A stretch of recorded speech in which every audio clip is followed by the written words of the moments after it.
1770年的一场大雪让整个波士顿变成了一片冰天雪地的世界。约翰·亚当斯顶着刺骨的风雪往家里赶。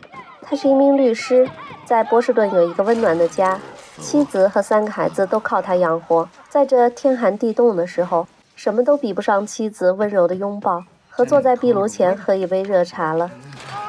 城市的街头吵吵闹闹，严寒把水管都冻住了。出来打水的亚当斯忽然听到街上一片混乱，几名英国士兵对人群开了枪，失去家人的哭声和咒骂声让天寒地冻的夜晚更平添了一抹凄凉。第二天，一个年轻的英国军官敲开了亚当斯的门，他是来为开枪的英国士兵寻找辩护律师的。亚当斯迟疑了，但军官那句别的律师都不肯接的哀求让他决定接受这个案子。妻子婉转地表达反对，这起枪击案让人们对英国的统治越发不满，不仅波士顿，整个马萨诸塞州的民众都会群情激愤。这时候接下这个案子，不管输赢都会被迁怒。可亚当斯坚持，辩护权是每一个嫌疑人被定罪前的最后机会，自己不能让这些人失去这个权利，哪怕是十恶不赦的坏人，也应该经过法律的公正审判，在确凿的证据下证明他们罪有应得。这无关律师的政治立场和主观道德判断，更无需在意别人说什么。带着这样的信念，亚当斯第一次见到了那群被拘押的英国军人。亚当斯直言不讳地告诉对方，自己并不会因为讨厌英国军人而敷衍了事，而是会认真地处理这个案子，但前提是对方必须如实相告。这次枪击案造成了5人死亡，其中还包括孩子。英军上尉坚称自己没有下令开枪，开枪的士兵是为了自卫。新英格兰的首席检察官对普通民众的反抗行为很是唾弃，认为这些殖民地的暴民一向胡作非为，不服从管理，所以活该受点教训。他把亚当斯看成一个乡下来的投机分子，想利用这个案子获得英国统领的注意，然后谋个一官半职，在这个美洲殖民地分一点好处。这种揣测让亚当斯颇感无语，但他也并不想为自己做无谓的申辩。对他误解的不仅仅有检察官，在抗议游行队伍里的表弟当众指责亚当斯站错队了，为英国军人辩护就是站在人民的对立面。亚当斯反驳他，要说站队，那么自己会选择站在法律的一边，而表弟山姆这种激化矛盾的做法对解决问题来说毫无益处。可是表弟回到人群中，被愤怒和屈辱的情绪裹挟的他们哪会思考这些？案件的实际情况比想象的复杂。这次事件的起因是马萨诸塞州被剥夺了议会代表席位，于是激进派煽动民众拒绝纳税，并在广场集会抗议。这些事儿虽然与案件本身无关，但却是不可忽视的原因。妻子阿比盖亚不断地给予亚当斯建议，希望亚当斯不要忽视这些细节，尽可能说服陪审团了解事情的全貌。法庭上，控方证人称清楚地听到英军上尉站在士兵身后下令开枪，而亚当斯的证人说出，当时人多势众的民众情绪高涨，不仅向卫兵投掷冰块、垃圾，甚至还大声挑衅。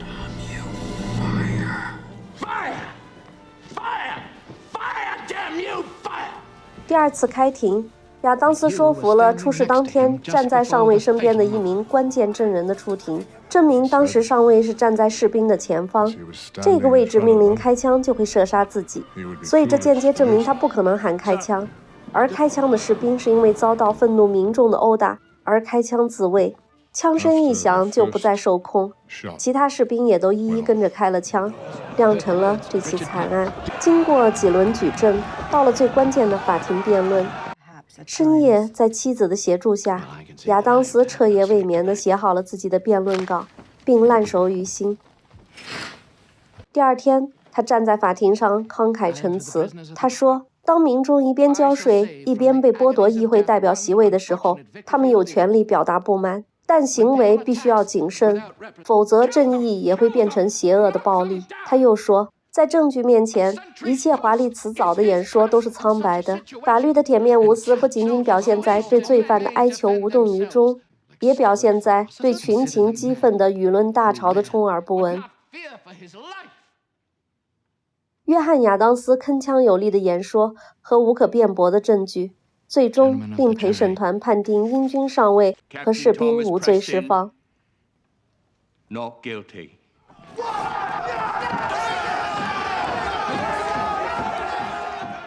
满心感激的士兵给亚当斯一袋钱作为酬谢，亚当斯拒绝了。当上尉问他留在此地是否安全时，亚当斯表示这里是有法律的，而且这个法律刚刚给一群英国士兵洗脱了罪名。这个回答令人群中的山姆刮目相看，全家人也都为这个胜利开心不已。表弟山姆试图说服亚当斯竞选州议员，这次胜诉令亚当斯声名远播，声望迅速提高。一番赞美令亚当斯心头欢喜，但他依然拒绝从政。对他来说，做律师才是他真正喜欢的事儿。人应该量力而行，而且家庭也需要花时间经营。但朋友马上把残酷的现实摆在亚当斯眼前：英国要求殖民地只能进口英国商品，并且各种税收让殖民地的商人和民众苦不堪言。但亚当斯还是拒绝了。伸出橄榄枝的还有首席检察官，他表示现在空缺一个总辩护律师职位，自己向州长举荐了亚当斯。这个任命甚至得到了国王的赞同。面对这泼天的富贵之路，亚当斯和妻子都选择沉默，这让首席检察官大为意外。确实，对亚当斯来说，这是一个非常难得的机会。鞋匠家庭出身的亚当斯能够得到英国国王的关注，这简直是不可思议的幸运。可一旦成为效忠国王的人，就代表着法律将成为为国王服务的手段，而不再是那个神圣崇高的用以追求公平公正的圣典。亚当斯很明白自己想要什么。表弟山姆又一次找到亚当斯，要带他去见汉考克。汉考克是马萨诸塞州的第一任州长，同时是独立宣言的第一个签名者。此时他的身份仅仅是大农场主兼富商。英国船只向殖民地运来大量的茶叶，并有可能对茶叶加收新税。这种既垄断又涨价的方式让殖民地民众大为不满。汉考克带头拒绝英国船只卸货，船长随即指责汉考克是走私犯。这一下激怒了汉考克，他煽动愤怒的民众，把这个口出狂言的船长洗个白油澡。约翰·亚当斯大为吃惊，不断要求表弟山姆能够出面让汉考克阻止这场暴行，但表弟根本不理会。亚当斯只能眼睁睁地看着愤怒的民众把这个船长扒光衣服，浇上白油，游街示众。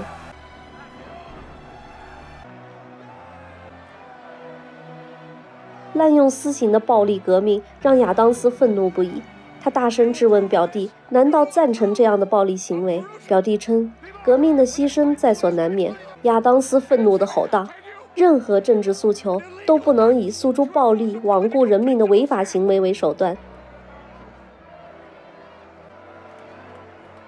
亚当斯找到检察官，希望讨论一个避免双方冲突的可能性途径。但是检察官告诉他，对英国来说，殖民地就是用来挣钱的地方，开拓殖民地的军队、军官的工资、国王的生活费等等都需要钱。殖民地的自然资源、人口贸易都无一例外的必须为大英帝国输血。这番话清楚地告诉亚当斯，美洲的英属殖民地就是一个名正言顺被经济剥削、政治奴役的地区，这里生活的民众就是变相的奴隶罢了。当检察官再次邀请亚当斯就任首席辩护律师职位时，亚当斯觉得这个职位毫无吸引力。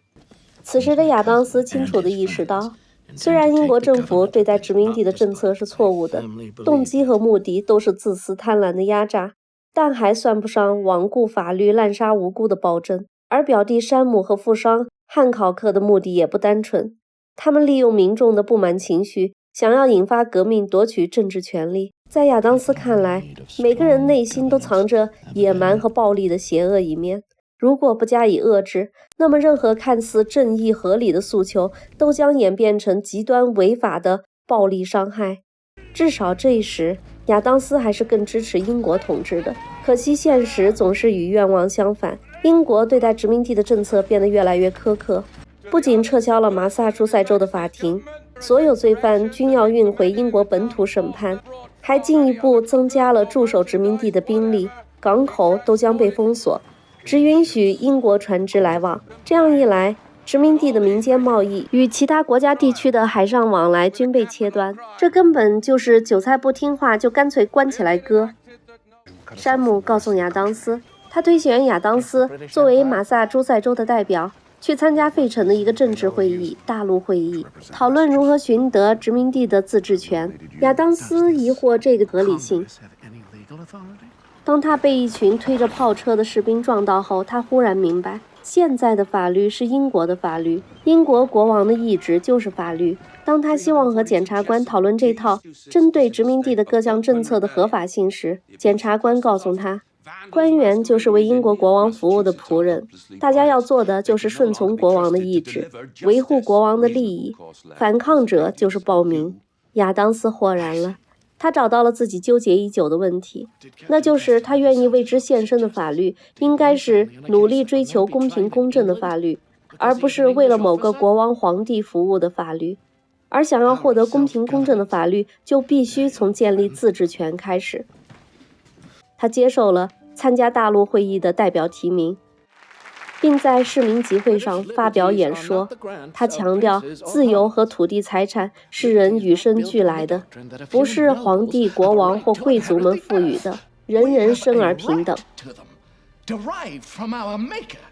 It stands on this principle that the meanest and lowest of the people are as well entitled to the benefit of the air to breathe, light to see, food to eat, and clothes to wear as the nobles or the king. That is liberty. And liberty will reign in America. 至此，亚当斯正式走上了追求自由民主的政治道路。亚当斯前往费城参加大陆会议。大陆会议是英属美洲殖民地的联合会议，参会的是美国最早的13个殖民州代表。亚当斯是第一次作为马萨诸塞州的代表参加大陆会议，与会过程令亚当斯倍感失望。对于马萨诸塞州面临的武装镇压，发言者只是无关痛痒的口头谴责，末尾还不忘强调英国对殖民地的合法统治权。为此，亚当斯在会后的饭桌上直接表达不满。他认为这个会议什么议题都没有得到解决，但就如同毫无结果的会议一样，亚当斯的直言不讳同样没有引起任何的共鸣，甚至连反对的声音都没有。威望很高的宾夕法尼亚代表狄金森一笑置之地和大家举杯敬酒。亚当斯才意识到什么叫人微言轻，他的意见在众人眼里就不值得被讨论。这是一个完全不同的环境。马萨诸塞州是在大陆会议中没有朋友、没有支持者，甚至连反对者都没有的小透明。在这样的环境里，任何想法和提议都会被忽略，更不可能达到想要的结果。郁闷的亚当斯一回到家就投入到农场的工作中，清理猪圈、种地，教孩子如何干活。但很快就被烧到家门口的战火打断了，遍地的死尸。红色军装的英军，杂色服装的当地民兵，趴在尸体边痛哭的母亲，自发出征的医生、农夫、教师，还有那些正在赶往前线的稚气未脱的少年童子军，场面混乱。亚当斯拦住一个熟人，对方说英军派出一个团来收缴武器，数百人奋起反抗，于是发生了交火。现在大家都往那边赶，一起把英军赶回波士顿。看着这一切，亚当斯无法袖手旁观。他告诉妻子，看着那些自发的市民和还是孩子的童子军，没有受过任何正规训练，全凭一腔热血的去送死，自己必须要做点什么，必须要找到武器和领导者，更重要的是找到支援，找到同盟。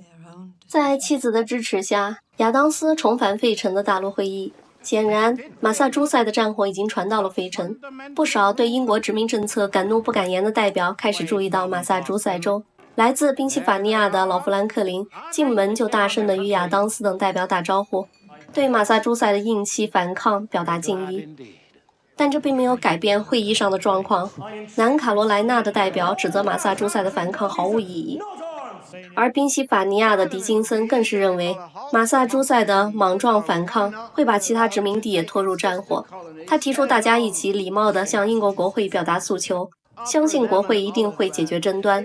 亚当斯忍无可忍地站起来反对，他认为现在马萨诸塞已经开战了，英军挨家挨户的搜查，对反抗者施以武力镇压。这是否会在英国本土发生呢？如果不会，那么现在就是通过战斗来获得同权的最好机会。狄金森则顺着话怼回来，要争取同权也应该是向英国国会申请，对于搜查和镇压不应该反抗。亚当斯瞬间无语了。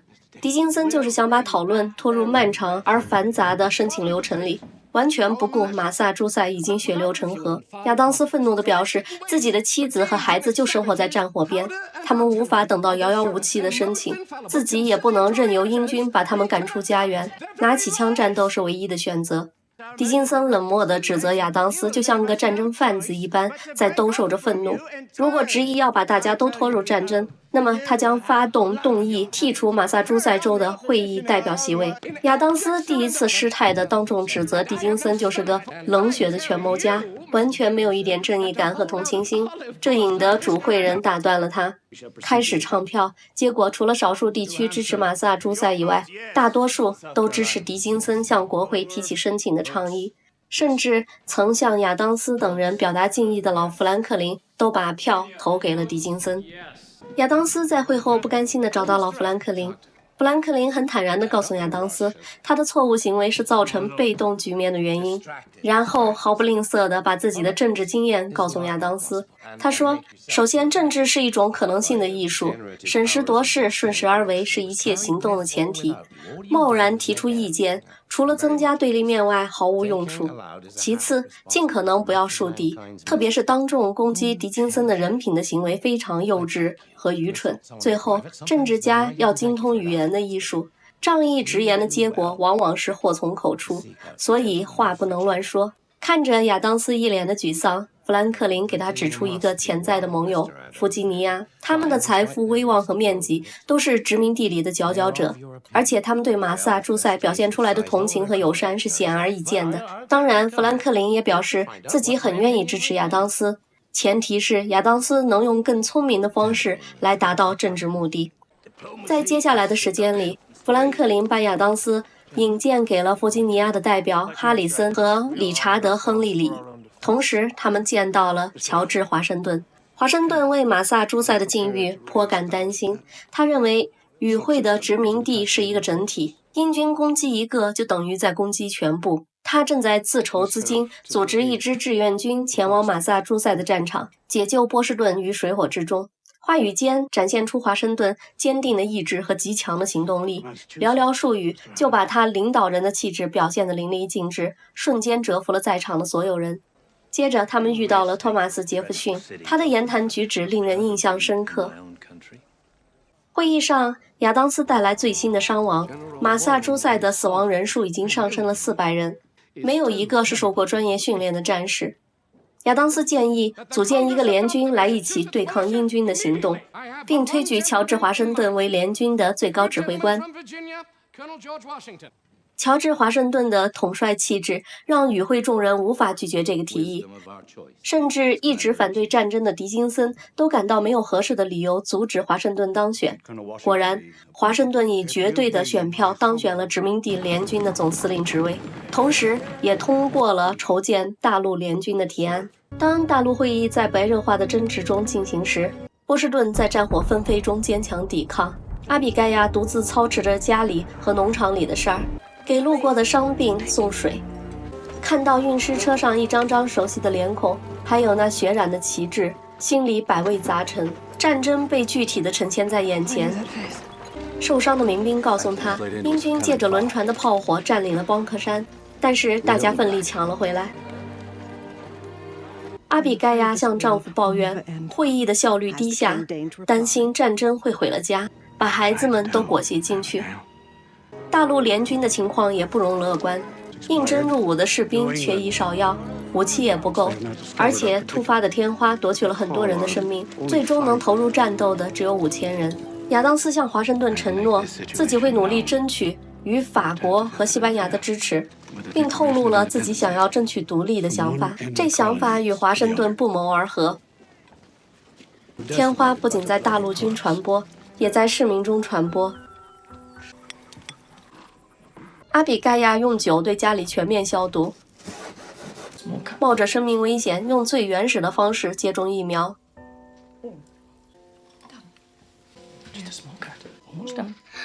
而亚当斯却不得不再次丢下家人，前往大陆会议，去实现他的政治理想。正当亚当斯努力说服大家筹集必要的军需物品时，国王乔治三世的公告传来。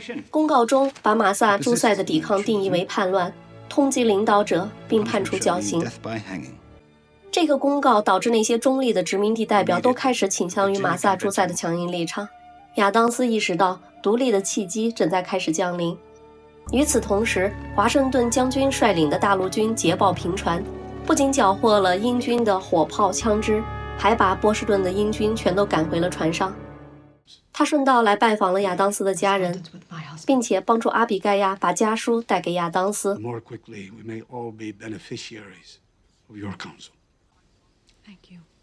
这些胜利让大陆会议中支持独立的代表充满信心，弗吉尼亚成为了支持独立的领头殖民地。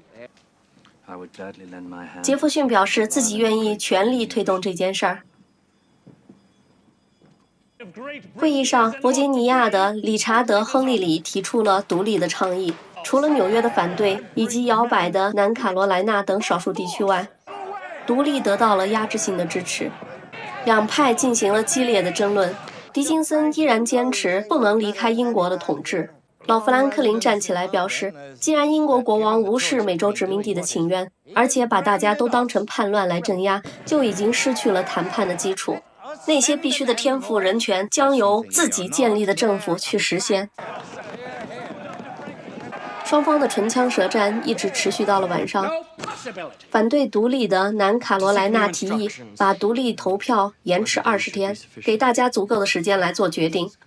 在散会前1分钟，亚当斯提议建立一个起草独立宣言的小组，并获得了通过。负责起草独立宣言的5人委员会就此成立。该委员会由康涅狄格殖民州的罗杰·谢尔曼、宾夕法尼亚殖民地的本杰明·富兰克林、弗吉尼亚殖民地的托马斯·杰弗逊、马萨诸塞殖民地的约翰·亚当斯和纽约殖民地的罗伯特 ·R. 利文斯顿组成。宣言最终由托马斯·杰弗逊独立起草后，向富兰克林与亚当斯展示。富兰克林修订了其中48处。当这份宣言被公开在会议中提出时，狄金森依然坚决反对独立。他认为现在的独立就是让美洲殖民地的白人失去保护，来自黑奴和其他种族的移民土著会把白人屠杀殆尽，而且失去大英帝国的领导，13个殖民地将会分崩离析，分裂成无数的小国家。届时，一群互相混战的小国家还不如在大英帝国的统治下稳定团结，即便这个统治者看起来并不称职。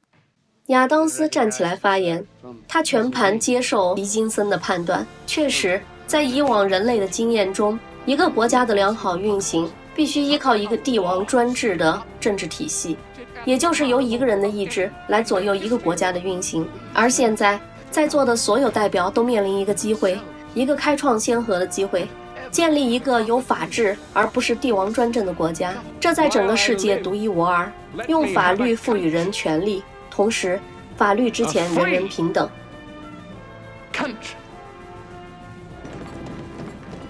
最终56个代表全票通过了宣言，并纷纷签字。至此，英属的13个殖民地宣布独立，建立了一个新的国家——美利坚合众国。1777年宣布独立的大陆会议结束后没多久，新建立的美国便陷入了艰难的独立战争中。面对强大的日不落帝国源源不断的进攻，费城也沦陷了。刚建国的美国不仅缺乏枪支弹药，而且在国际上也孤立无援。亚当斯不得不再次动身。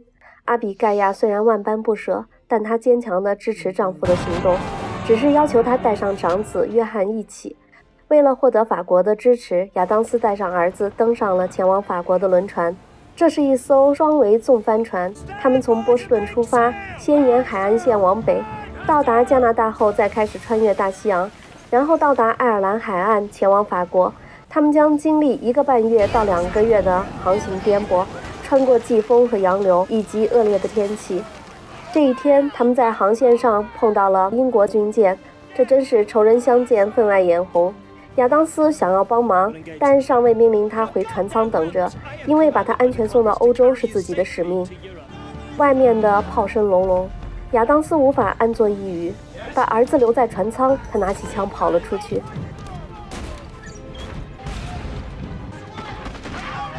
双方互相炮火攻击，混乱中，一个小炮炸膛了，碎片击中了上尉的腿。简陋的医疗条件下，医生只能用锯子为他截肢。大量的失血让医生也回天乏术。这场海上遭遇战最终在英国舰船的败逃中结束。男人在外面历险，女人在家种地。别人家有耕牛，亚当斯家只能靠阿比盖亚和孩子们用双手劳作。女儿不解地问母亲，为何男人可以在外历险，而女人要在家劳作？母亲告诉她，那是因为女人在为他们坚守阵地，所以他们才有机会在外面历险。约翰·亚当斯父子成功到达法国，小约翰和父亲端坐在豪华的马车上，望着那巍峨的城堡在晨光中熠熠生辉，繁花似锦，喷泉潺潺的花园，宛如置身童话世界。到达目的地，竟没有人迎接。亚当斯带着儿子喊了几声，然后循着声儿来到了花园。只见老富兰克林正坐在回廊上向他们招手，旁边是著名的艺术家安东，在为富兰克林制作雕像。亚当斯焦急地询问督促法国支援的进展，老富兰克林回答全是好消息，但具体到签订书面协议就哑火了。他提议让亚当斯去换洗打扮再讨论，确实这1个多月在船上又脏又臭，是该洗漱干净再从长计议。一番收拾后，老富兰克林就推门而入。亚当斯看着他这从头到脚的毛皮，打趣地说，他的裁缝定是个动物标本爱好者。富兰克林解释，在法国人眼里，美国人都是土包子，所以迎合这个判断可以增进双方的好感。然后他带着亚当斯来到花园，这里不得不说，18世纪的法国贵族们的这妆容画得跟面粉厂爆炸现场一样，然后还要点颗看似随意又显心机的大黑痣，真是满满的恶趣味。据说这是贵族们身份地位和时尚的象征，还可以顺带手遮盖天花留下的痘疤。不过看着这妆容，我终于理解为何很快法国就会发生大革命，这一个个活着吓人，还不如直接去做鬼呢。所以啊，不论多有钱多有地位，千万别作妖，否则天灾人祸迟早要降临。老富兰克林把亚当斯引荐给了赫尔维提亚夫人。别小看这个化着巫婆妆的老妇人，她可是法国18世纪一位杰出的女性，启蒙时代的文化沙龙主持人。她的沙龙吸引了当时许多知名的哲学家、作家和政治家，包括本杰明·富兰克林、让·雅克·卢梭和伏尔泰等。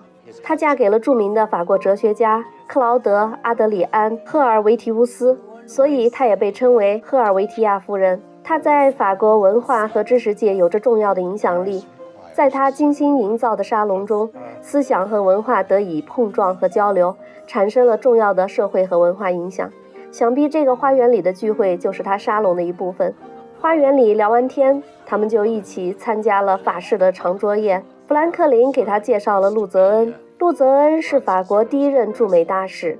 亚当斯马上提出与法国合作的一些条款，餐桌上的气氛瞬间凝重。富兰克林提醒亚当斯，这里不是谈政治的地方，别扰乱了艺术和哲学的气氛。亚当斯只好把话憋了回去，看着周围一圈的大白脸，硬生生地开始思考亚当夏娃和艺术哲学的关系。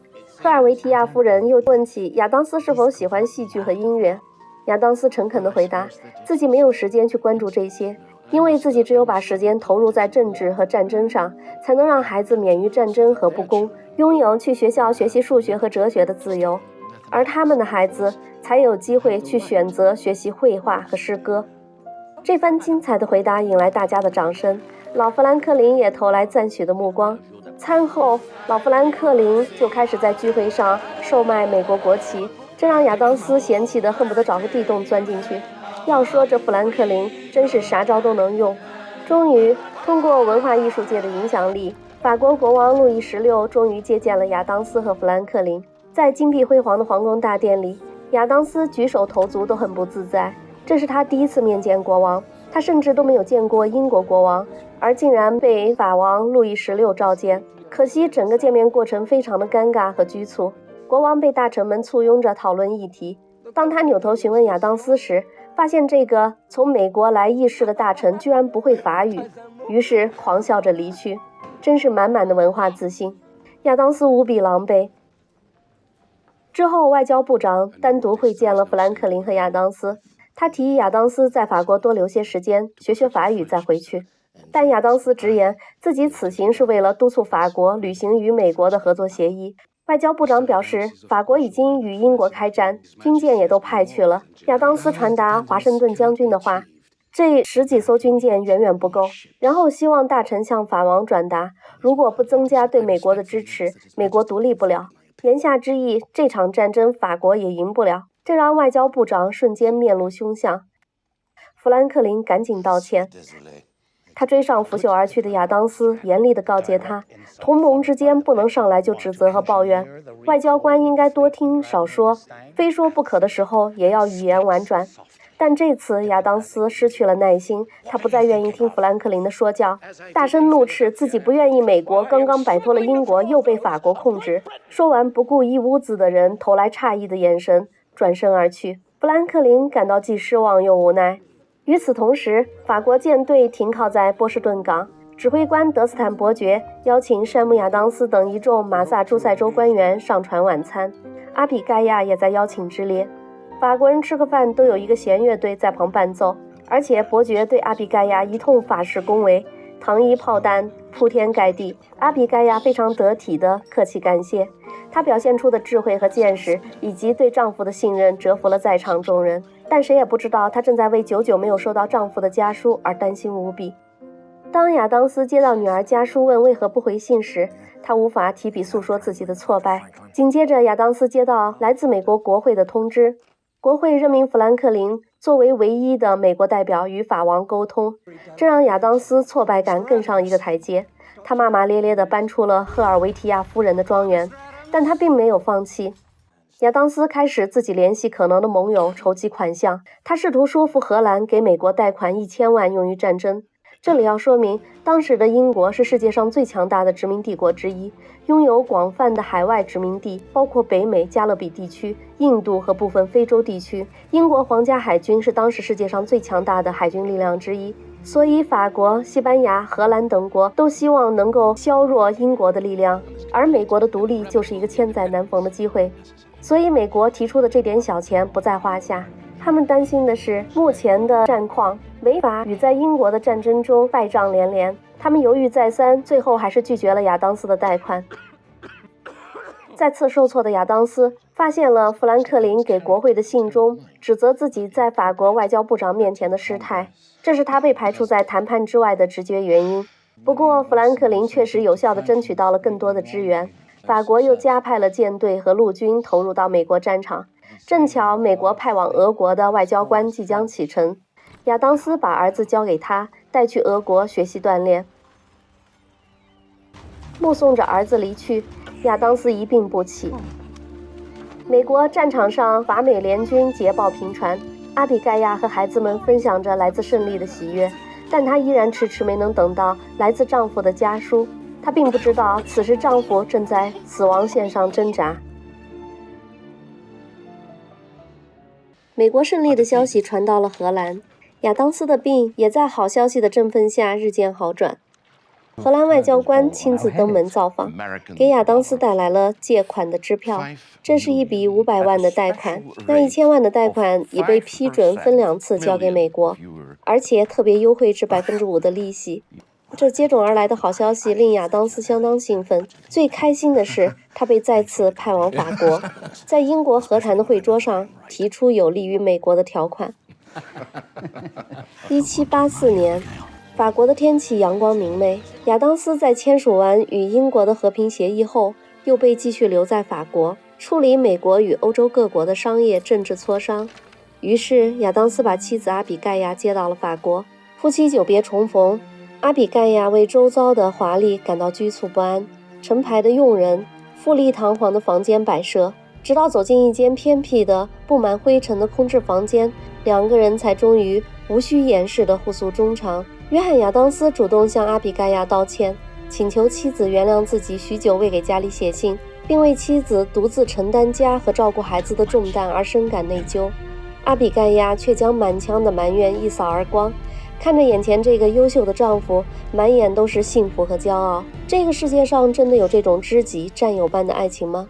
我不知道，因为世界上大部分人都能成功地找到能与自己携手一生的人，但是终其一生却很难寻到一个知己。爱情往往容易掺杂很多因素，如样貌、身份、贫富和地域等等，但是这些对于知己而言都是无关紧要的。任何一种值得被计较的东西都是对知己之情的亵渎，而亚当斯和阿比盖亚之间的这种知己般的感情真的令人羡慕。也许这种被历史记载、被艺术加工过的爱情只存在于影片中吧。在这里，阿比盖亚见到了托马斯·杰弗逊，他与亚当斯聊起外交谈判、贸易协定等阿比盖亚并不熟悉的事物。杰弗逊找了个比较容易参与的话题，他询问阿比盖亚对法国的印象。阿比盖亚回答他，自己初来乍到，对这个国家知之甚少，所以妄自做出任何评价都是唐突的。这个礼貌的回答让杰弗逊对眼前这个其貌不扬的女人大加赞赏。一个谦虚谨慎的人在任何时候都更接近智慧，并令人尊重。阿比盖亚也向杰弗逊表示同情，并欢迎杰弗逊能够经常来家里做客。阿比盖亚之所以这么说，是因为1年多以前，杰弗逊的妻子玛莎去世了。杰弗逊所表现出来的谦和有礼、温文尔雅的气质以及帅气的外表、幽默的谈吐，让亚当斯夫妻赞不绝口，这也使他们在法国成为了很好的朋友。阿比盖亚很不习惯被人伺候的生活，亚当斯表示赞同。他认为人一旦习惯了法国这种贵族生活，那么就再也无法适应从前那种朴素的生活了。当老弗兰克林和赫尔维提亚夫人形影不离地来到亚当斯的临时宅邸时，阿比盖亚对这对老情人感到很反感。富兰克林带来了国会的一封任命书，任命亚当斯为美国驻英国大使，这意味着亚当斯很快就要启程前往英国伦敦。通知完这件事，3个人就坐在小花园聊天。老弗兰克林主动提出和解，并顺便半开玩笑半拍马屁地恭维着亚当斯。亚当斯也并没有认真，大家一笑泯恩仇。富兰克林说自己也马上要离开法国，回到美国参加费城会议，进一步制定宪法。于是聊天的话题就围绕这个展开。杰弗逊担心每一个州的情况不同，一个统一的宪法是否能兼顾到每个州的情况，而不是造成分歧，这是最大的问题。亚当斯则是乐观地认为，独立那么难的事儿都成功了，宪法只是大方向下的小细节而已。富兰克林认为，小细节才是决定成败的关键。之前各个州都因为共同的目标独立而绑在一起，现在这个目标达到了，大家共同的目标消失了。宪法的制定就牵扯每一个州的利益和价值观，一旦不能够达成共识，很可能就成为狄金森担心的那样，大家会因为分歧而分崩离析。这次谈话并没有实质性的结果。亚当斯带着妻子即将离开法国，他们和杰弗逊一起在广场围观载人热气球的起飞。这意味着第一次工业革命已经在悄悄拉开帷幕，美国这个崭新的国家将会乘上人类科技技术发展的顺风车。到达英国后，英国外交大臣卡马森勋爵安排的下属来见亚当斯，他向亚当斯教授面见国王时的着装和礼仪。苛刻的鞠躬让亚当斯有种卑躬屈膝的感觉。作为战胜国向战败国的国王行如此大礼，亚当斯深感不爽，但这并不是最糟的那一部分。当亚当斯来到皇宫，从楼梯上开始，大臣们就对这个来自美国的外交官投来了很不友善的眼光，仿佛在看一个背叛国家的叛徒。当他进入国王的房间，刚比王位高那么一点点的国王乔治3世恶狠狠地盯着这个可谓贱民的亚当斯，在按照礼仪行屈膝礼后，亚当斯在乔治3世狂傲的压迫感下，声音都有些颤抖了。亚当斯作为一个从眼前这个国王统领下的国民，变成另一个国家的大使，这种心理体验真是复杂而有趣。但对乔治3世来说，这简直就是一个毕生的耻辱。眼前的这个贱民无论表现得多么谦卑，看起来都面带讥讽。亚当斯尽可能不失尊严而又得体地表达着自己的荣幸，以及作为美国大使所应当履行的责任。在一堆外交词汇的最后，亚当斯发自内心地说明，虽然相隔大洋两岸，身处于不同政府治下，但是这都无法改变双方拥有相同的信仰、语言，甚至同祖同宗这个事实，而这也是双方能够更好地在诸多方面达成共识的前提。这一段发自肺腑的话让乔治三世暂时卸下了满腔的愤怒，坐下来几乎是含着眼泪地承认了美国作为一个独立的国家，并接受了亚当斯作为美国大使的身份。当亚当斯即将离开时，乔治三世警告他，希望美国不要重蹈君主制的覆辙。亚当斯深以为然，看来这个国王也并不是想象中的那么不堪。第二天，晨报上就刊登了国王接见亚当斯的新闻，几乎没有一篇报道是正面描述，清一色地把亚当斯描写成一个糟糕的形象，借以释放民众对战争的失败以及失去殖民地的愤怒和挫败感。看来无论哪个国家的国民都一样喜欢用帝王视角看待国家政治，更有甚者建议把亚当斯直接吊死，这让亚当斯完全失去了吃早餐的胃口，整个情绪都不好了。这个曾经的故国，现在却完全不能给亚当斯和阿比盖亚带来一丝的温暖。3年后，阿比盖亚终于忍不住提出自己想回美国，回到孩子身边去。亚当斯一听，马上就给国会写信，他也一天都不想在英国待下去了。1788年，亚当斯和妻子回到了波士顿，在港口受到了市民的欢迎，孩子们都忽然长大了，让亚当斯快认不出来了。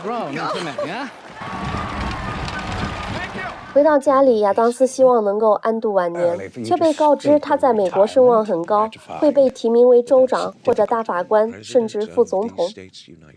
阿比盖亚马上表示，只有副总统这个职位能与丈夫匹配，这让亚当斯哭笑不得。孩子们自由散漫惯了，小儿子在大学里酗酒调皮，被亚当斯训了一顿。大儿子忙着谈恋爱想结婚，被亚当斯制止了。果然，没多久，国会就送来了选举的结果。乔治·华盛顿被选为总统，而亚当斯被选为副总统。于是，亚当斯的政治事业又进入了一个新的阶段。在国会大厅里，亚当斯见到了许久未见的华盛顿总统，他还是下意识地称其为将军。这个极富领袖气质的人，只是亲切地拍了拍亚当斯的肩膀，就让亚当斯瞬间扫去所有尴尬。接着，在举国的欢呼声中，乔治·华盛顿手扶圣经，宣誓就职。The Constitution of the United States. God bless George Washington.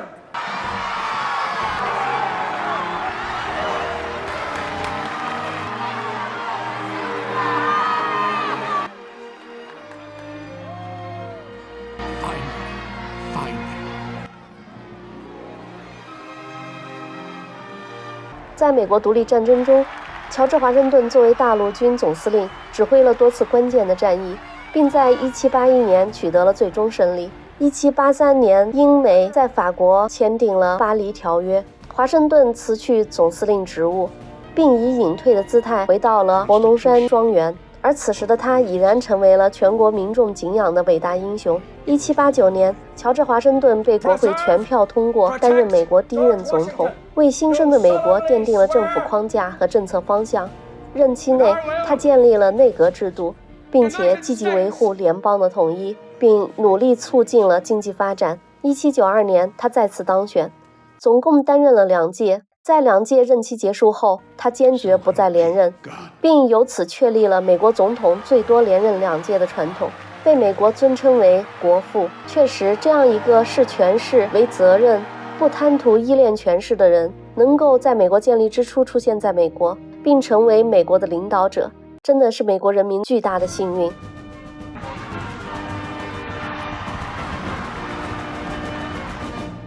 身为副总统的约翰·亚当斯，宪法责任之一就是主持参议院会议。1789年，亚当斯在主持参议院会议时提出，总统这个称呼过于普通了，难以体现国家元首的庄重和威严。随便哪个组织的主席、协会会长都能用。在国际上，与欧洲国王、皇帝的称呼一比，就相形见绌。他建议使用总统殿下等更为隆重的称呼。亚当斯认为这关乎国家的体面和新政府的权威。然而，这一提议遭到了国会中大部分人，尤其是共和主义者、反联邦党人的强烈反对。他们认为，总统就是民选的公务员，不是国王或君主。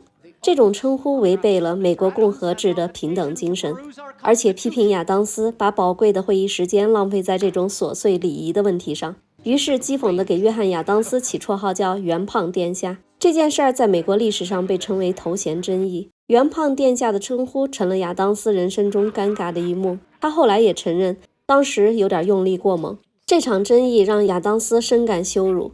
妻子阿比盖亚认为，身为副总统应该专心辅佐总统，而不是当个意见领袖。而且这个提议已经被解读为副总统就是一个受欧洲宫廷文化腐蚀的保守派。亚当斯辩称自己关注的是权威的建立，而非头衔本身。如果真的是受到了腐蚀，那也是工伤，应该得到工伤赔偿。阿比盖亚对丈夫不听劝感到无力，于是提出副总统1年$5000的工资根本不足以养活一家人，他需要回去操持农场。这一下亚当斯慌了神，赶紧承诺自己会保持耐心和谨慎，恳请妻子留下来。这件事儿暴露了亚当斯并不擅长政治包装与操弄人心，也成为他政治生涯中一次深刻的教训。阿比盖亚则强调，他必须学会在新职位上权衡进退，并答应暂留到议会休会。杰弗逊从法国回来后担任国务卿，聊天中他说起法国民众高涨的革命热情弥漫着大街小巷，而回国后他看到的是快速发展的城市，民众讨论的是货币、银行以及对政府的不信任。他问起财政部长汉密尔顿的财政政策，汉密尔顿直言，财政部计划将各州债务收归中央银行，并通过发行国债缓解财政压力，同时增强联邦政府获取国际贷款的能力。杰弗逊认为这个政策明显有利于金融业较发达的北方各州，而对于依赖传统种植业的南方不利。更值得警惕的是，这将导致地方财政高度依赖联邦政府，虽然提升了行政效率，也有可能助长腐败。汉密尔顿回应称，国家治理中必须要有人做恶人，政府最适合承担这一角色。亚当斯支持汉密尔顿，强调新国家需要强有力的政府以推动政策，但也应协调南北及各矛盾方的关系。他的发言却引来了一阵沉默，气氛微妙。随后，华盛顿总统请亚当斯回避内阁会议。亚当斯没想到，身为副总统竟被排除在外，但他保持绅士风度，起身尴尬离场。华盛顿还明确表示，称呼总统就可以了，无疑是对他此前殿下的提议的否定，这令亚当斯更加尴尬了。副总统的位置确实让亚当斯充满挫败感。他认为副总统就是最无意义也是最折磨人的职务。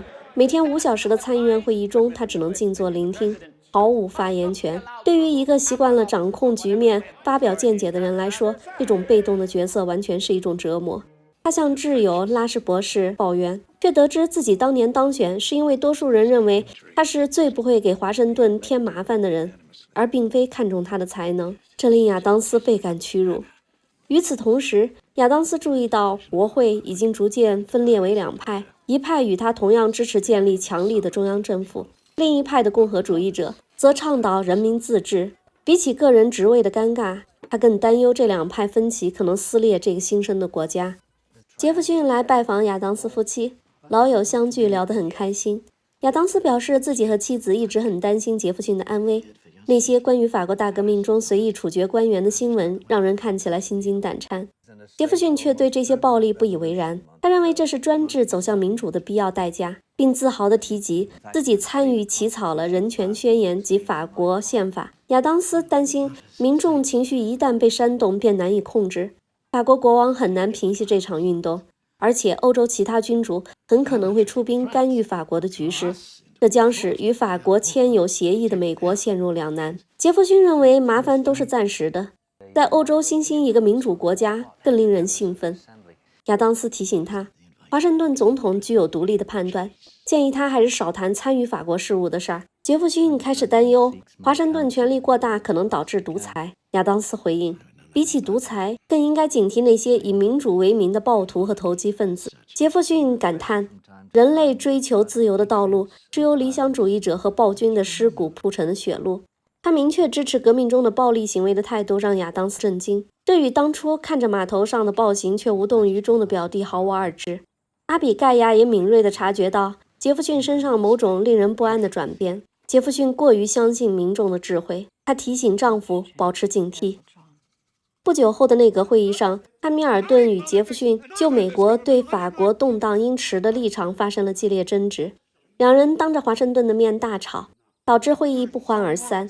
会后，华盛顿直接警告二人应对不同观点更加宽容，绝不允许内阁内部分裂。他注意到一旁忐忑的亚当斯，亚当斯是来汇报工作行程的，于是华盛顿邀请他一起共进午餐。席间，华盛顿谈及法国革命使美国陷入两难，而内阁成员的对立更令他困扰。亚当斯认为总统就是平衡两人的关键，华盛顿却对是否继续连任总统表示犹豫。衰老已经影响到他的牙齿，甚至打断了用餐与谈话。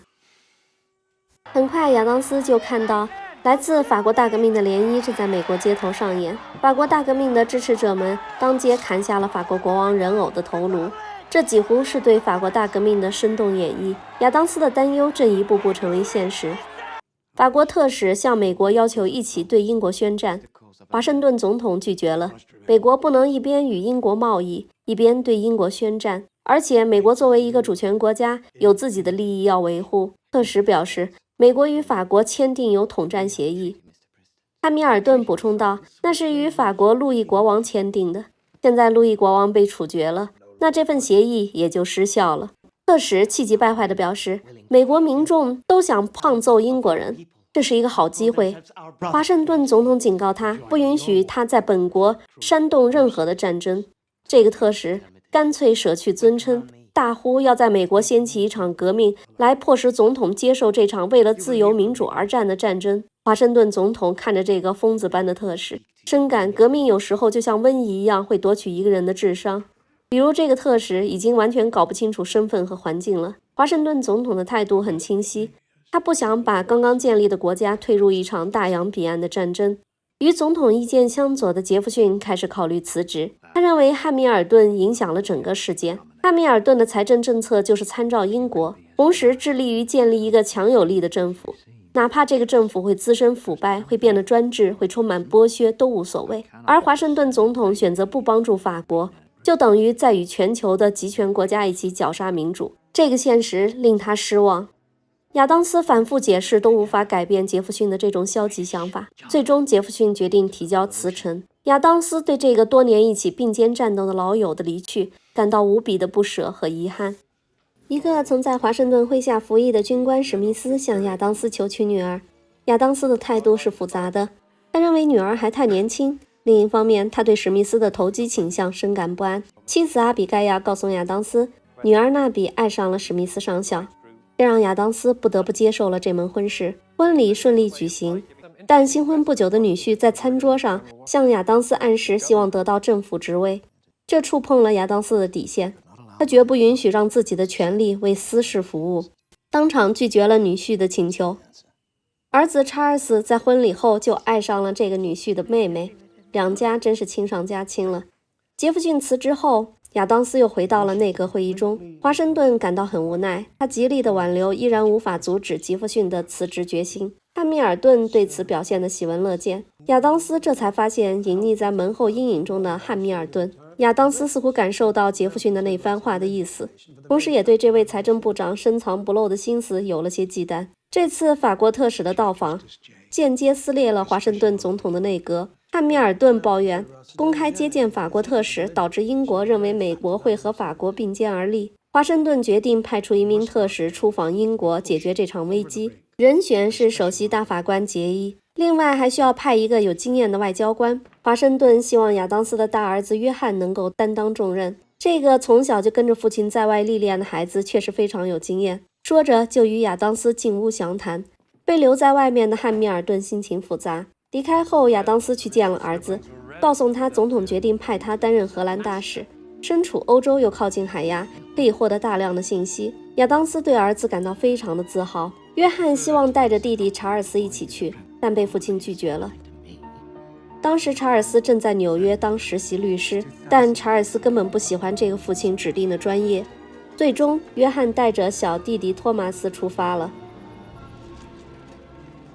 亚当斯去纽约看望查尔斯，却因是刚到就要忙着离开。他一贯对儿子就是一副说教的严父形象，反对儿子太早结婚，希望儿子专注于事业。查尔斯积压已久的怨气终于爆发了，他指责父母在欧洲的那些年，自己寄宿在别人家里，对父母的印象就是信末的签名，来信还很少，就算收到信里面写满的都是建议和要求，却没有一点感情。这番话刺痛了亚当斯，他知道自己为了国家牺牲了太多家庭时光，但他从未想到孩子们会如此怨恨他。面对查尔斯的指责，亚当斯只能训斥儿子对荣誉一无所知，还指责查尔斯在哈佛酗酒调皮被处理的不光彩行径，足以证明他对责任的漠视。说完就丢下儿子离开了，连孩子的结婚祝福都没有。不仅如此，这个儿子30多岁就因酗酒导致的肝硬化而去世。亚当斯甚至在儿子病重之后都没有去探望过，可见他对这个儿子失望之极。亚当斯将一切都献给了国家，却忽视了最亲近之人的情感需求。他相信责任和荣誉高于一切，却忽视了孩子们需要的是父亲的爱和陪伴。为了避免与英国开战，首席法官杰伊前往伦敦谈判，最终带回了一份和平条约。而这份条约在国内引起了轩然大波，共和党人认为这是对英国的投降，是背叛法国盟友。在参议院的表决中，赞成和反对票数持平，都是15票，双方相持不下，吵得不可开交。作为副总统，亚当斯拥有关键的一票。面对麦克雷参议员的质疑和民众的压力，亚当斯陷入了痛苦的抉择。他深知这份条约有很多妥协，但他更清楚战争的代价。最终，他坚决地投下了赞成票。这条约让华盛顿总统承受巨大的政治代价，全国各地爆发了抗议活动，杰伊的肖像被焚毁。亚当斯也因支持条约而被骂作叛徒。示威者围着总统官邸高呼反对协议，认为政府错误地支持英国的疯子国王，却不支持法国民众的民主共和。总统的桌上堆满了请愿书和抗议信，报纸将政府描绘为英国的走狗。但亚当斯内心很平静，因为他知道自己做了正确的事儿。这种情愿承受不受欢迎的后果而坚持原则的品质，正是亚当斯性格中最可贵的部分。华盛顿总统在2届期满后宣布不再连任，亚当斯作为副总统面临是否竞选总统的抉择。汉密尔顿私下劝说亚当斯竞选新一届总统，并表示自己和联邦党都会支持他的竞选。亚当斯决定参选，他的对手将是老朋友杰弗逊。托马斯·杰弗逊代表的是民主共和党，参加竞选。西部和南部各州都会支持杰弗逊，其他州是亚当斯要争取的，但纽约、宾夕法尼亚和南卡罗来纳充满了不确定性。亚当斯好笑，这几个州从独立战争就一直是充满不确定性。然而更令人意外的是，汉密尔顿又偷偷暗中支持另一位候选人托马斯·平克尼。汉密尔顿认为联邦党谁当选都不重要，最重要的是不能让杰弗逊当选。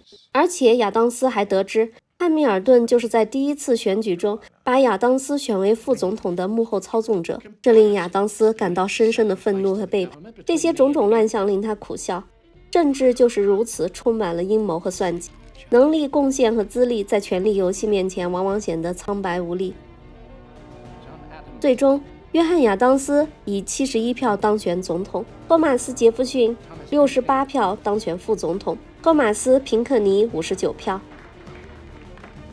1797年，在费城国会大厦，亚当斯在乔治·华盛顿和托马斯·杰弗逊的列席下发表了就职演讲，感念华盛顿的功绩，表达了宪政信念与个人的谦卑，呼吁团结与理性，强调法治与自由平衡，誓言延续华盛顿的外交中立路线，同时强调国家高于党派，任何党派之争都不能以国家利益为代价。最后祈愿共和国长治久安。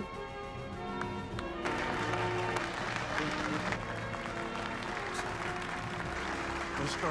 President. Thank you, sir.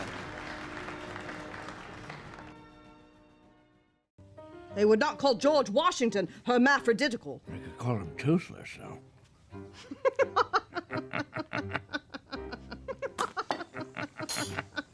Teeth. 美国没有加入法国对抗英国，反而与英国签订结衣条约的行为让法国非常愤怒。于是出于报复，法国扣押了300多艘停靠在法国港口的美国商船，甚至船上的船员都受到折磨和伤害。内阁部长们义愤填膺，认为必须要打一仗出这口恶气。但亚当斯坚决反对，他认为战争是走投无路时的最后手段，怎能轻易的说打就打呢？亚当斯看着眼前这个华盛顿总统留下的内阁，几乎都是汉密尔顿的人，他们看起来忠于总统，其实心里都听命于汉密尔顿。亚当斯希望延续华盛顿的中立路线，于是提出要做2手准备，一边谈一边加强防御，比如加强海军力量、武装商船、加强港口、建造战舰。部长们却主张建立临时的陆军，被亚当斯否决了。他警告内阁成员，虽然同是联邦党的党员，但这不是他们被留任的原因。留他们是为了让政府工作正常运行，而不是让汉密尔顿成为幕后操纵者。希望他们搞清楚状况。亚当斯想到杰弗逊，作为参与起草法国人权法案的亲法派，如果他能出面与法国谈，法国不会不给面子。没想到杰弗逊一口拒绝了。杰弗逊认为这一切问题的根源在于政府内部，内阁都是汉密尔顿的人，他们都希望与法国开战，与其去与法国谈，不如先整顿内阁。亚当斯无法这么做，国外不能开战，国内更要稳定。这时候整顿内阁只会加剧内部分裂。沉默后，两人礼貌地互相道别。2位开国元勋的友谊就在这看似平静的告别中走向了破裂。亚当斯向阿比盖亚诉说自己的无奈，所有的事情他都有清晰的原则和想法，可却无法说服那些同僚、议员甚至民众。阿比盖亚安慰他，并不是他的想法和说法出了错，而是那些带有偏见的人扭曲了亚当斯的意图。亚当斯认为，只要冷静下来就可以看清楚，刚经历了独立战争的创伤，还诸多内部问题没有理顺的情况下，美国绝不能参与一场与己无关的战争，无论是帮英国还是帮法国都不行。但是国会那帮人却完全不思考这些，满脑子都是党争，似乎要借这场战争拼出个输赢。亚当斯感到自己孤立无援。在这种时候，那个滑稽的女婿又跳出来表示自己想要加入对法国开战的军队，这让亚当斯哭笑不得，再次拒绝了他的请求。看得出女婿就快原地爆炸了。亚当斯解释道，虽然史密斯给自己当秘书时有些才能，但却是个贪财的人，现在落得个破产也不意外。如果当初听劝，谋份稳定的工作，那现在也可以受人尊重。史密斯马上抱怨，那都怪亚当斯没把自己推荐给总统，那只是一句话的事儿。亚当斯怒从心起，他警告史密斯，自己绝不会做这种突破底线的事儿。史密斯反唇相讥，那为何给自己亲儿子们谋了不少的好职位，哪怕他们都德不配位？这一下气得亚当斯下了逐客令。史密斯扭头就来找妻子和丈母娘，当着丈母娘的面要妻子留在娘家，孤身去西部淘金，等有钱了再回来接妻子。这可把妻子急坏了，苦苦的哀求。阿比盖亚看出是怎么回事，女婿直言老丈人总统看不起自己，丈母娘也一样。纳比听完起身就离开了，这话说得如此难听，但阿比盖亚隐忍地沉默着，看着女婿表演。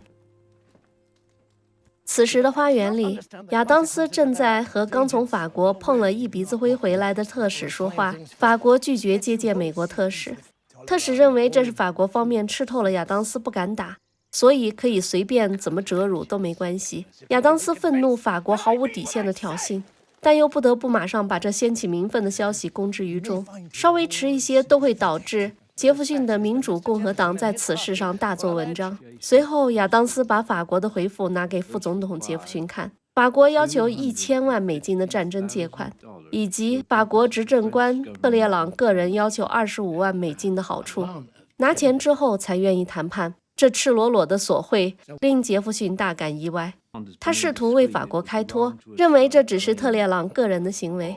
亚当斯愤怒地表示，特列朗就是法国政府，自己已经把提升防御的提案交给了国会讨论，不仅要武装港口，还要建立一支陆军，由华盛顿出任统帅。杰弗逊马上反对，华盛顿已经老了，最后只会演变成华盛顿挂名，汉密尔顿实际指挥，而且这支部队的建立会被解读为美国要对法国开战。杰弗逊警告，这是极大的挑衅。亚当斯反唇相讥，那也是法国先挑衅。杰弗逊冷笑道，这不过是给一直主战的汉密尔顿一个借口罢了。亚当斯携妻子去观看一个演出，刚落座就被主持人认了出来，在场众人欢呼着，主持人带头唱起了国歌，这对亚当斯来说是莫大的赞美，但他很清楚，民意如同天气般善变，民众的爱恨并非源于理性，更多是被变幻的时事所裹挟的随波逐流。随着国内反法情绪高涨，部长们向亚当斯递交了外侨法与惩治煽动叛乱法。外侨法是针对外国移民，一方面延长了入籍所需要的时间，同时可以对持不同意见的移民，还有危害美国和平与安全的移民进行逮捕、监禁或驱逐。惩治煽动叛乱法最为出名，因为它规定任何撰写、印刷、发表或出版针对美国政府、国会甚至总统的任何虚假的、诽谤性的和恶意的言论，以意图诋毁他们或煽动民众仇恨的行为，均属犯罪，将面临罚款和监禁。表面上看，这4部法案都是出于对外部颠覆和内部批评的恐惧而拟定的，实则是旨在压制反对派，也就是针对托马斯·杰弗逊领导的民主共和党，因为移民大多数都比较支持杰弗逊代表的民主共和党。亚当斯对这几份法案持不同意见，他觉得压制只会导致更猛烈的反抗，但来势汹汹的民意让他犹豫着要不要签字。这几个法案一推出，马上引起了大量的反对声音，报纸连篇地对亚当斯发起攻击，把他称为秃顶、瞎眼、瘸腿、老掉牙的不男不女的蠢材。阿比盖亚对这些明目张胆的辱骂愤怒不已，亚当斯却苦笑着让妻子别看了，眼不见为净。杰弗逊则当面严肃地提出反对。亚当斯解释，为了国家团结，自己必须这么做，任何企图破坏安定团结的人都不被允许。杰弗逊质问他，以这种剥夺言论自由、践踏宪法的方式就可以团结稳定了吗？亚当斯表示，自己也是根据民意做出的决定。作为总统，难道不该顾全大局，顺应大多数民众的意见？而副总统也是参议院的院长，难道听不见民众的呼声？杰弗逊马上提出辞职，他表示无法领导一帮邪恶的人。亚当斯爽快地同意了，并表示自己可没有那么多时间去农场休闲，自己要去控制局面，而不是被局面控制。妻子劝亚当斯签了吧，至少这是人民支持的法案。亚当斯在昏黄的灯光下签下了字。汉密尔顿来向亚当斯汇报军队编制，亚当斯不赞成汉密尔顿出任军队副将。汉密尔顿掏出了华盛顿的信，华盛顿在信中指定汉密尔顿担任副将，自己才肯出任指挥的职位。亚当斯无话可说，但他不愿意继续听汉密尔顿汇报，找了个理由想走。没想到汉密尔顿依然滔滔不绝地说着自己设计的制服，亚当斯忍不住折回来警告，军队不论什么颜色的制服都是具有侵略性的存在。汉密尔顿平静地表示，只有强有力的军队才是国家的保障，否则现在就开始学习法语吧。亚当斯无话可说。出任荷兰大使的大儿子约翰给亚当斯发来信息，称法国有和谈的打算。拿破仑获得了法国的统治权，为了全心投入与英国的战争，所以愿意与美国达成和平协议。亚当斯开心不已，不仅是这个消息，更因为儿子约翰越来越出色了。但除此之外，其他的子女都不省心。女婿离开后，女儿带着孩子住在农场里。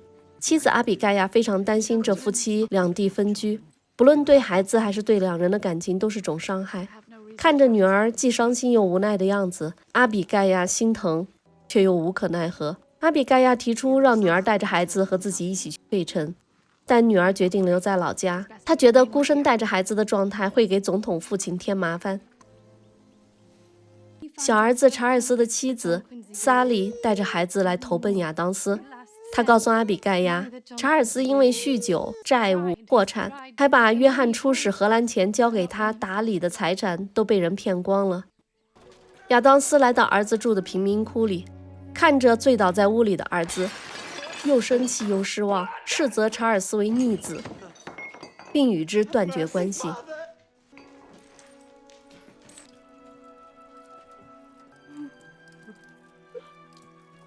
阿比盖亚决定照顾查尔斯的妻子。亚当斯虽然痛心，但认为自己这么做没有错。他认为孩子的失败完全是咎由自取。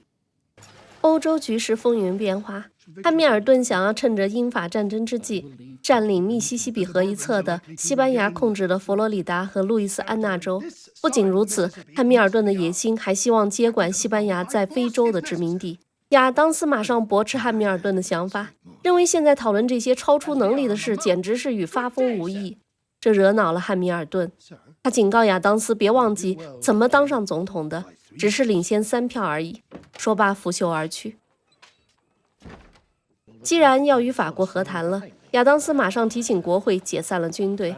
内阁部长们愤怒地向亚当斯表达不满，甚至当面希望亚当斯辞职，声称亚当斯要把联邦党的阵地拱手相让。亚当斯知道这些都是汉密尔顿的想法，这些人只是传话筒而已。亚当斯驳斥道，汉密尔顿控制了华盛顿总统，现在休想控制自己。杰弗逊不知道要比汉密尔顿高上多少倍，自己宁愿给杰弗逊当副总统，也不愿当一个被汉密尔顿控制的总统。说罢，当场就把2个嘴替给开除了。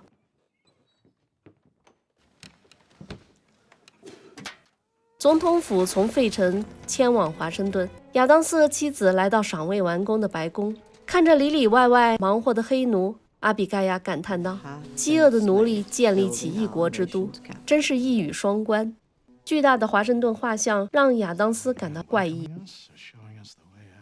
阿比盖亚忙着收拾入住，亚当斯翻看着汉密尔顿发布的小册子，里面全是对亚当斯的攻击，称他自负、善妒、无能。亚当斯淡然回应：“这不就是对解散他军队的报复吗？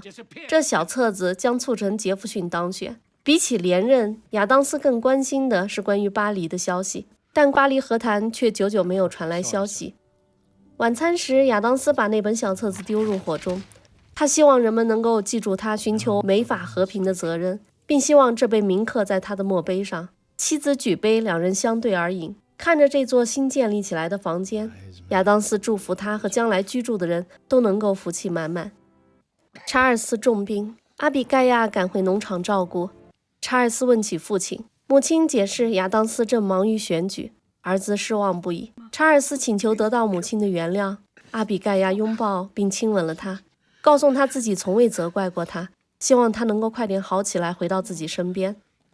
阿比盖亚始终放心不下独自在华盛顿的丈夫，于是很快又起身前往了白宫。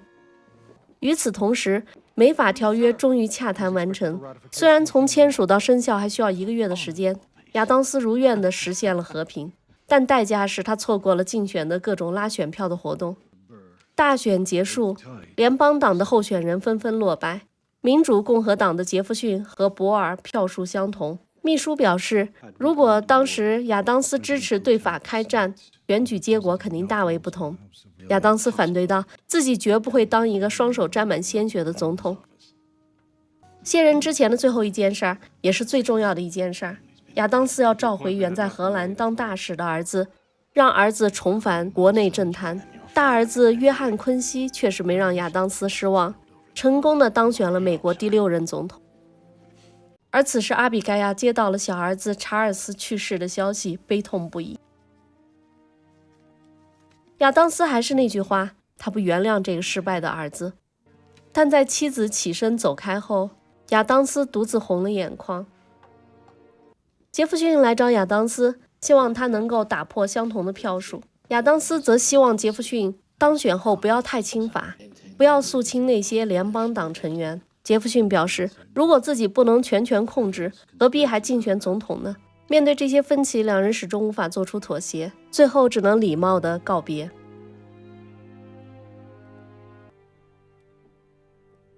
最终，杰弗逊当选总统。亚当斯认为，不论别人怎么评价自己，至少自己留给杰弗逊的是一个完整的国家。但他拒绝出席杰弗逊的就职典礼。清晨，亚当斯离开白宫，登上了运送工人的马车，在众人诧异的眼神中，亚当斯表示自己只是一位普通的市民，和大家一样。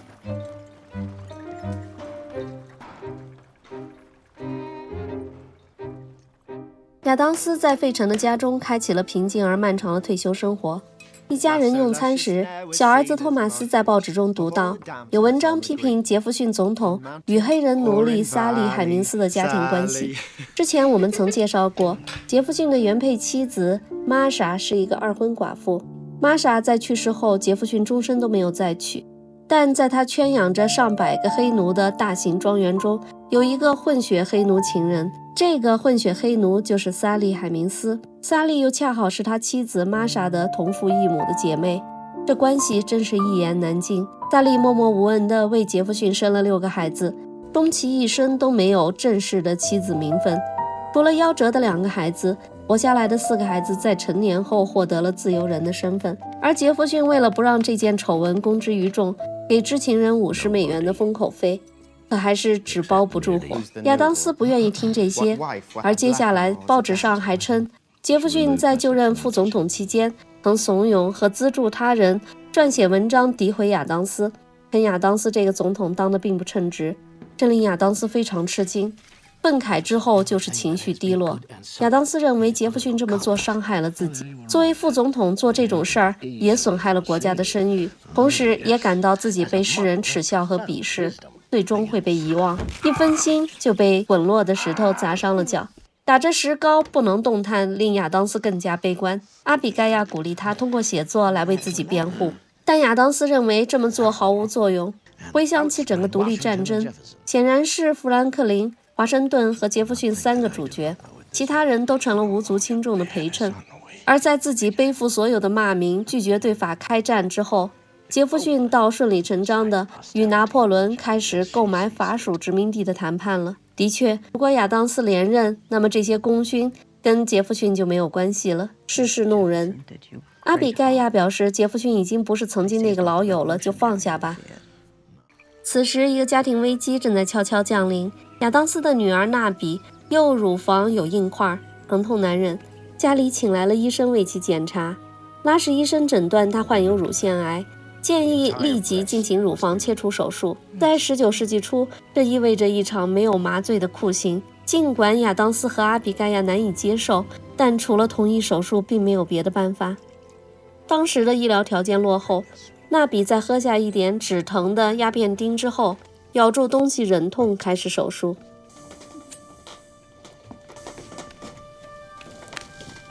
阿比盖亚让孩子们到花园散步，怕影响手术中的女儿，而娜比自始至终没有发出一点惨叫。手术结束后，拉什医生称赞她是自己见过最能忍耐的坚强女性。这是一场发生在卧房内的无声的英勇战役，它的惨烈丝毫不逊于任何一场男人之间的战争。全家人都祈祷娜比的癌细胞没有扩散，能够不用再经历如此可怕的痛苦。可惜事与愿违，很快娜比的癌症又复发了，病情恶化的速度很快，知道自己无药可救。她请求父母在她死后不要怨恨她的丈夫，这令亚当斯夫妇悲痛不已。在冬日的清晨，娜比在痛苦中离世。史密斯得知妻子过世，匆匆赶回来接走了自己的孩子们。这时他才忏悔自己没有尽到做丈夫的责任。亚当斯也表示抱歉。娜比失败的婚姻对引起乳腺癌有很大关系。如果当年亚当斯和女婿之间不要有那么多的矛盾，也许会有不同的结果吧。亚当斯这个父亲当的真是不怎么样，儿子也是死得那么憋屈。托马斯带来了2幅画，那是亚当斯就任总统时的画像。画师曾把2幅肖像送到白宫，但被时任总统的麦迪逊回绝了。于是画被搬回了亚当斯家。亚当斯开始写书回顾自己的政治生涯，堆得满屋的手稿都等着阿比盖亚一一过目。亚当斯抱怨自己当初就该去做个修鞋匠，而不应该当什么总统。但阿比盖亚的身体越来越弱，衰老已经让他满头银丝。阿比盖亚回忆过去的岁月，尽管曾有过后悔嫁给亚当斯，但在一生中彼此相伴支撑的时间远远超过分离的时间。之后他便在摇椅上昏迷过去。亚当斯惊慌失措，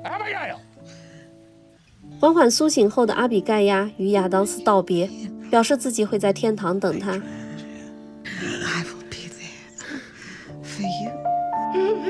亚当斯始终无法接受阿比盖亚这个陪伴他54年的伴侣，最忠诚的顾问与挚友，他永远的灯塔就这么猝然离去了。沉浸在失去妻子的痛苦中的亚当斯，在友人的建议下写信给多年未联系的托马斯·杰弗逊，告诉了他阿比盖亚过世的消息。杰弗逊收到信后，很快就寄来了回信，信中表达对其丧妻之痛的理解与慰问。两位年迈的开国元勋在字里行间达成了生命的和解。在长达数年的通信中，他们讨论历史，讨论革命的意义。当亚当斯90岁时，他的长子约翰·昆西当选总统。杰弗逊寄来了祝贺的信，这令亚当斯深感欣慰。这封书信成为两人修复友谊的最后一块拼图。总统儿子来看望亚当斯，忍不住与他讨论国家政策。亚当斯一脸心不在焉，他提醒儿子不要急于改革，最重要的是这些事儿不要和自己讨论，应该和妻子讨论。自己的所有想法都是和阿比盖亚讨论的。1826年，美国独立50周年前期，一幅描绘独立宣言签署的油画将挂进国会，画家邀请亚当斯提意见，没想到亚当斯看完全部否定了。他看着这些熟悉的老面孔，感叹都入土了，只剩下自己和杰弗逊，然后扭头就批评这幅画根本就是谎言。当时的场景哪有那么庄重而平静？当时战争已经开始，大家的分歧还很大，会议上吵得不可开交，这幅画根本就不是事实。这番评论让画家尴尬无比。1826年7月4日，美国独立50周年纪念日，生命之火即将燃尽的亚当斯躺在床上，用尽最后一点力气似问非问地说道：托马斯·杰弗逊还在。旁边的亲人回答他：杰弗逊还在。随即，这位美国奠基者安然离世。其实他们不知道杰弗逊在几个小时前已经离世，两人仿佛就是为了再完成一个历史的约定。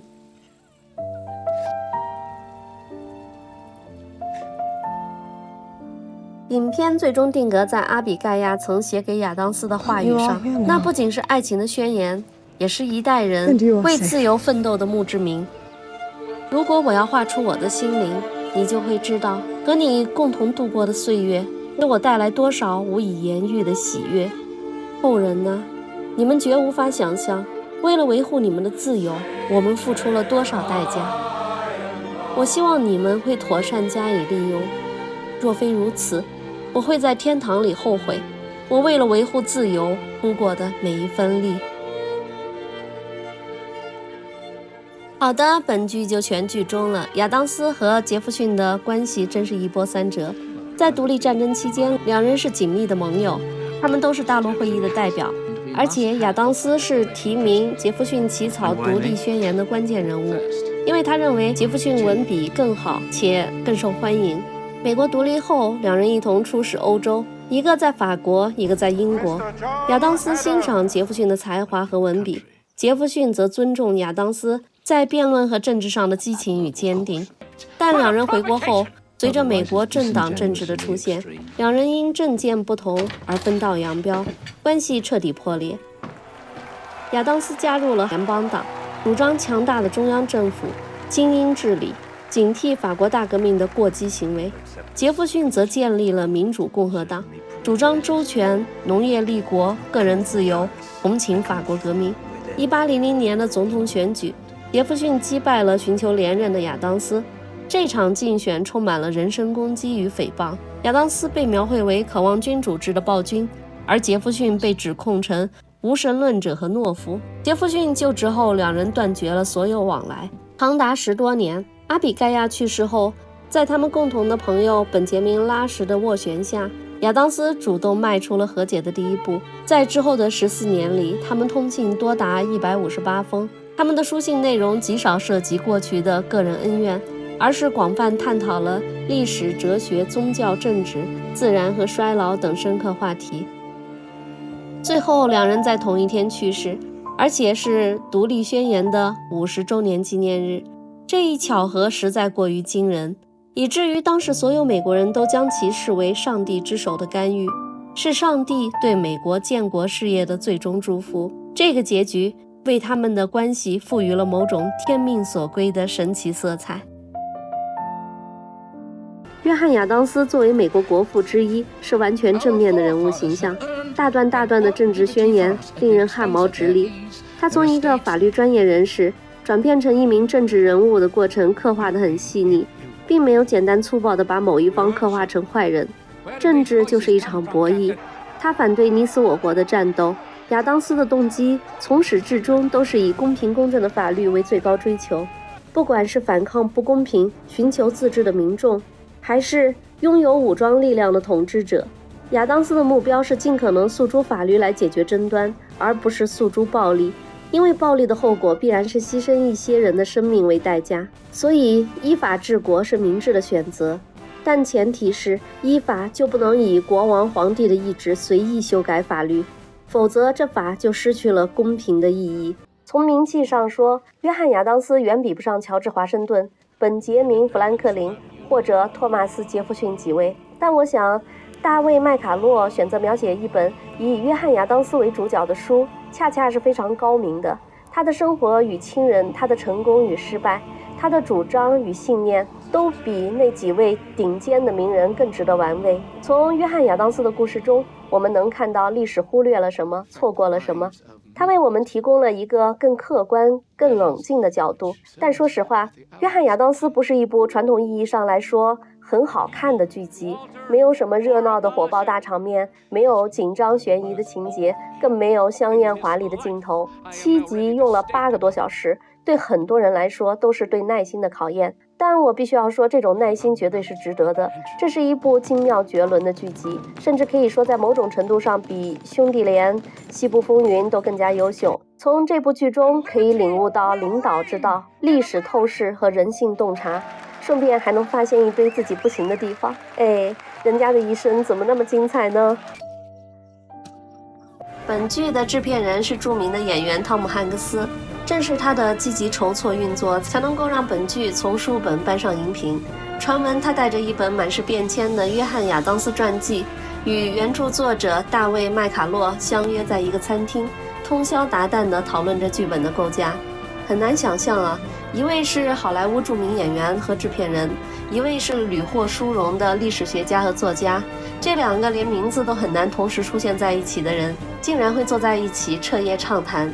其实汤姆·汉克斯一直是大卫·麦卡洛作品的忠实读者，对麦卡洛的历史著作怀有浓厚的兴趣。约翰·亚当斯传记出版后，汤姆·汉克斯立刻被其吸引，敏锐地察觉到这本书具备改编为影视作品的巨大潜力。他与他的制片公司迅速联系了麦卡洛，表达了改编的意愿。